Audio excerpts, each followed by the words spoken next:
Thank you, Mr. President.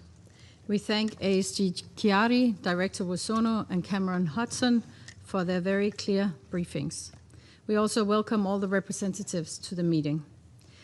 Denmark aligns itself with the profound concerns expressed by the briefers about the catastrophic evolution of the war in Sudan. The people of Sudan are paying an unbearable price. Last week, over 100 people, including 43 children, were reported killed in a horrifying attack on a hospital and kindergarten in South Kordofan. These are not isolated incidents.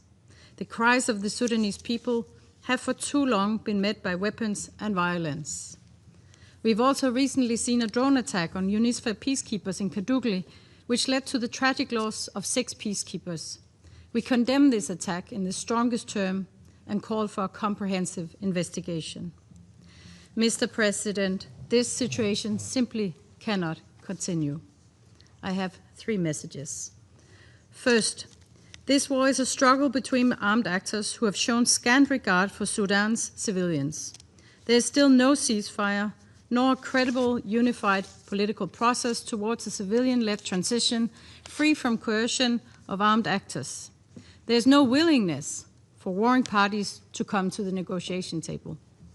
We implore the warring parties to immediately agree on a ceasefire and create space for a genuine, inclusive, civilian-led process capable of preserving Sudan's unity and lifting the country out of this tragedy. To external actors who continue to supply arms or provide other forms of military support, we urge you to stop fueling this war. You must comply with the arms embargo issued by this Council. Thousands have died and millions of innocent people continue to suffer. We support efforts of regional and international mediators, including the AU, UN, IGAD, the League of Arab States, the EU, and the Quad. These efforts must respond both to the needs of the Sudanese people and to the lack of political will by the parties to silence the guns. This requires a unified diplomatic front by the international community, consolidation of mediation tracks, targeted sanctions, no external military interference, and real accountability. Civilian voices, including women's, must also be heard. Mr. President, my second point. Front lines have expanded from Darfur into large parts of Kordofan and beyond.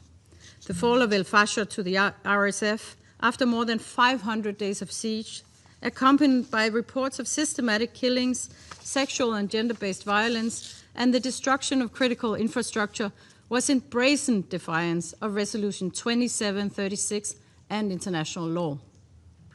We strongly condemn the RSF for these attacks, which must be comprehensively investigated with full accountability for those responsible, including through targeted sanctions.